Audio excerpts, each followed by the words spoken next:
Inimbitahan ng COMELEC ang contestant sa isang segment ng It's Showtime na sinabing hindi raw siya pamilyar sa tungkulin ng komisyon. Gustong malaman ng COMELEC, saan sila nagkulang? Saksi, si Ian Cruz. Viral ngayon sa social media ang sagot ng 20 anyos na si Heart Aquino sa Sexy Babe segment ng noontime show na It's Showtime. Ano ang mensahe mo sa COMELEC? Sorry po, hindi po ako masyadong knowledgeable about sa COMELEC. Sabi ni Aquino, hindi pa siya nakakaboto. Wala rin daw silang TV at hindi rin madalas lumabas sa kanyang social media feed ang COMELEC. Dahil dyan, inimbitahan ng COMELEC si Aquino sa kanilang tanggapan para raw mapagpaliwanagan at malaman kung saan sila posibleng nagkulang. Nalulungkot po ako, parang failure po ang COMELEC. Parang kami po may kasalanan doon. Parang hindi po namin napapahayag mabuti sa sambayanan kung sino kami. Maaaring siya ay representasyon ng madami pa mga Pilipinong hindi po naalalaan yung ating mga ginagawa. Kaya ang gusto namin alamin bakit.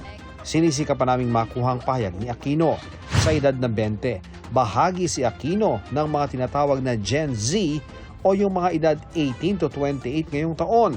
Halos 27% ng mga registered voter ngayong 2025 bahagi ng Gen Z. Pangalawa sa mga millennial o mga edad 29 to 44 na pinakamarami ngayong eleksyon 2025.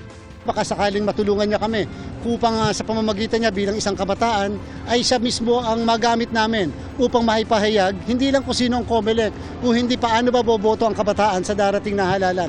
Kanina, nakipagpulong si Garcia kay PNP Chief Romel Marbil tungkol sa nakikitang pagtaas ng election-related violence.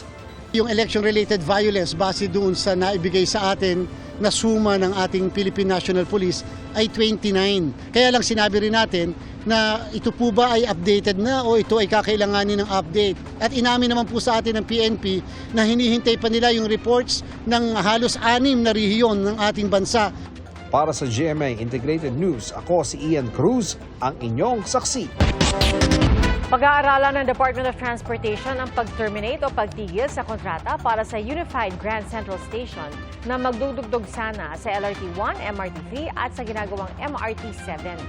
Sa gitna ito ng patuloy na pagkaantala ng proyekto. Saksi, si Joseph Morong, exclusive. Ang MRT Line 3 na tinatahak ang kahabaan ng EDSA, LRT Line 1 na mula Quezon City at planong i-extend hanggang Cavite at ang ginagawang MRT 7 na aabot hanggang Bulacan. Lahat ng mga rutang yan magtatagpo sana sa planong Unified Grand Central Station sa North EDSA sa Quezon City na sinimulang itayo noong 2017. Kasama pa nga ito sa mga proyektong pang-infrastruktura na ibinida noong unang State of the Nation address ni Pangulong Marcos noong 2022. Nabanggit ulit ito ng Pangulo noong Nobyembre. Ukol sa Unified Grand Central Station sa Quezon City na magsisilbing terminal kung saan magtatagpo ang 4 na linya. Hangad ko na agaran nitong magkukumpleto. Base sa kontrata, 2021 pa dapat tapos ang proyekto pero nagpalit ng administrasyon at inabutan na nga ng COVID pandemic, hindi pa rin ito tapos. 2023, inanunsyo ng DOTR na matatapos ang proyekto sa ikalawang quarter ng taong yun. Pero 2025 na, nakatiwangwang pa rin ang malaking bahagi ng proyekto. Tambak ang mga gamit, bilang lamang ang mga trabahador at inaalikabok ang mga pasilidad.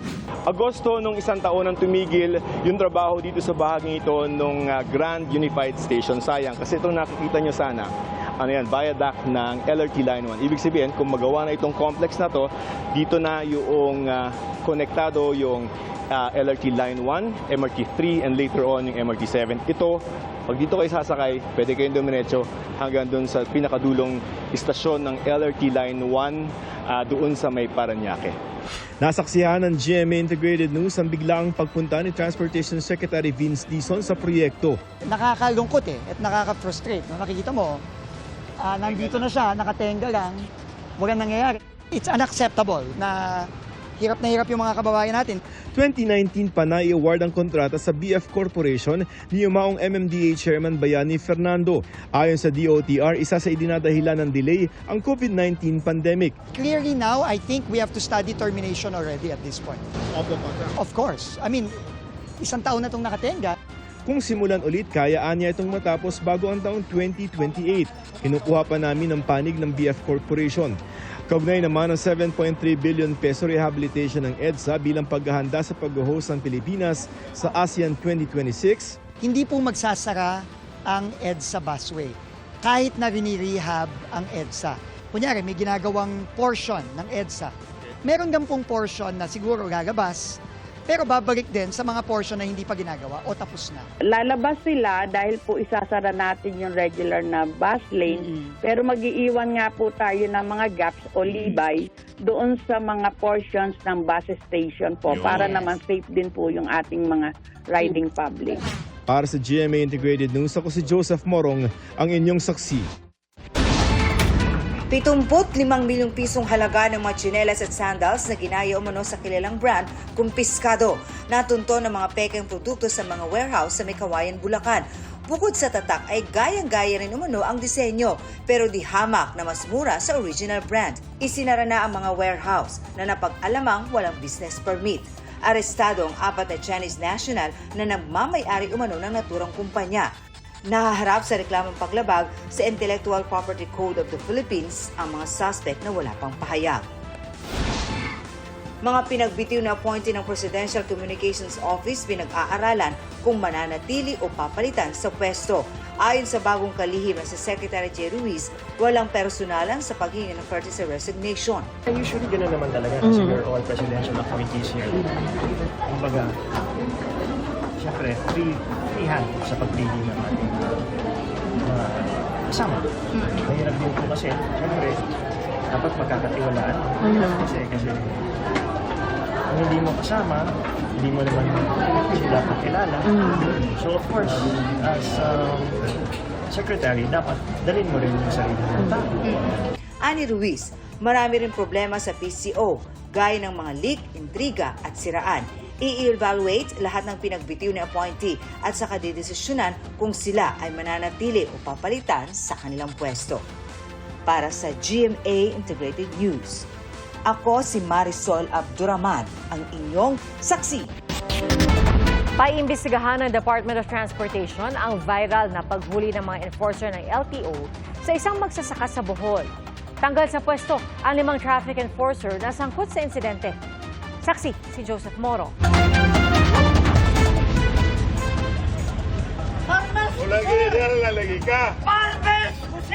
Ito ang nag-viral na video ng paghuli ng 5 LTO enforcers sa isang nagpakilalang magsasaka sa Panglao, Bohol nitong Biyernes. Hinuli ang senior citizen na nakita ang may dalang bolo at tila pinagtulungan ng 5 LTO enforcer. Ang isa tila inambahan pa ng saksakang matanda. Sibak na sa pwesto ang 5 LTO enforcer pero paliwanag nila may mga ulat na nakainom umano ang lalaki kaya nila ito dinakip.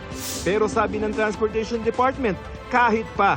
We are the people's servants and not their lords. Wala pong mag-justify sa nakita nating dahas na ipinakita ng ating mga law enforcers. Pinaiimbestigahan agad ng DOTR ang insidente. Hindi nagpakilala noong panahon na yon pero napag-alamang kapatid daw ng dating Vice Mayor ng Panglao ang magsasaka. It doesn't matter kahit sino pa yan, no? Kababayan natin yan eh. Citizen yan eh. Kung kapatid ni ganito, walang kapatid, walang kilala sa gobyerno, it doesn't matter. Na-hospital din ang matanda dahil sa masakit na katawan at high blood. Ayon sa DOTR, may operasyon noon ang mga LTO enforcer galing sa Cebu laban sa mga kolorom ng mga sasakyan sa Panglao at nagkomento umano ang hinuling lalaki. Bakit ang hinuhuli nyo lang yung mga mahihirap? Puro motorcycles kasi talaga yun. Doon nagsimula.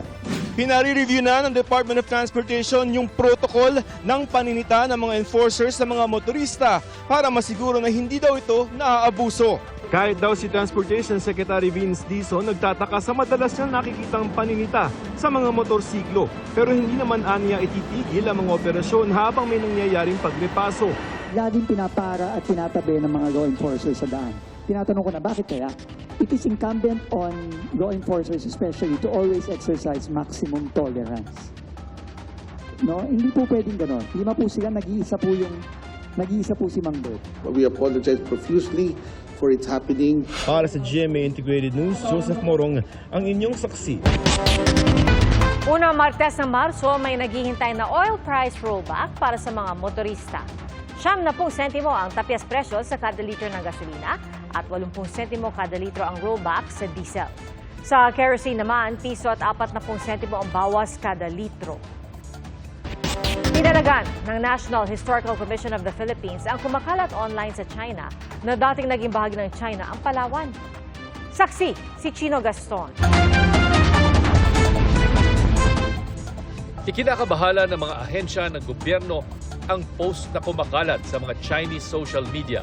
Ang sinasabi kasi, dating bahagi ng China ang isla ng Palawan.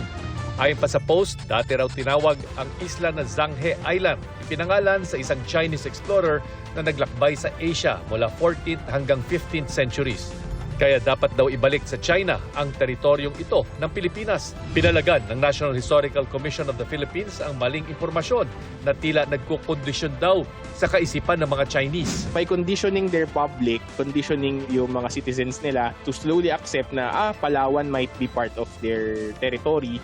Kumbaga, they're forming mindset na maging acceptable if later on in the future, biglang pati Palawan, mismong probinsya ng Pilipinas, mainland, i-claim na nila. Sabi ng NHCP, walang historical evidence na nakarating nga si Zhanghe sa Pilipinas na noy nasa ilalim ng soberenya ng mga sultanate ng Mindanao, Visayas at Manila. At kahit pa nakarating ito, hindi pa rin ibig sabihin na pag-aari na ng China ang Palawan. Hinala ng NHCP, may kinalaman pa rin ito sa pag-aangkin ng China sa Kalayaan Island Group sa West Philippine Sea. By disclaiming yung parang legality of Palawan as part of the Philippines, tinatry nilang tanggalan tayo ng upuan sa basis to claim yung mga territories natin in the West Philippine Sea. Ang National Security Council itinuturing pa ring bahagi ng pagpapakalat ng maling impormasyon laban sa Pilipinas kaugnay ng laban para sa karapatan sa West Philippine Sea. We hope na walang kinalaman ng Chinese government dito, although we cannot conclusively determine that as of now. Masasabi lang natin is it is not coming from official Chinese sources. Hininga namin ng komento ang Chinese Embassy tungkol sa issue pero hindi pa sila sumasagot sa aming katanungan. Para sa GMA Integrated News, Chino Gaston ang inyong saksi.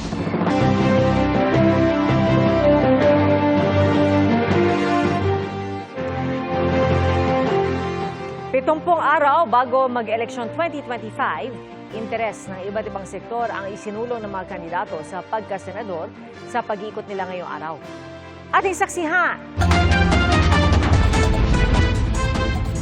Nakisa si Teddy Casino sa early evening vigil para sa mga biktima ng mining disasters. Tasawad ng mga guro ang binanggit ni Congresswoman Franz Castro sa ilang paaralan sa Rojas City. Paglaban sa karapatan ng mga kababaihan ang inihayag ni Senadora Pia Cayetano sa Batangas. Nag-courtesy call si Attorney Angelo de Alban kay Archbishop Jose Palma sa Archbishop Palace sa Cebu. Habang sa Palawan nanawagan si Senador Bato de la Rosa na suportahan ang laban kontra iligal na droga. Sa isang motorcade naman nanawagan ng tulong medikal si Senador Bongo sa isang nasiksik na lola. Ang lola, dinalaw sa ospital ni Willie Revillame na siyang nagpa-motorcade. Sa Iloilo, binigyan diin ni Manny Pacquiao ang halaga ng pamilya sa pagunlad ng lipunan. Kinilala ni Senador Francis Tolentino ang papel ng mga kababaihan sa pamahalaan at lipunan. Patuloy naming sinusundan ang kampanya ng mga tumatakbong senador sa eleksyon 2025. Para sa GMA Integrated News, Mariz Umali ang inyong saksi.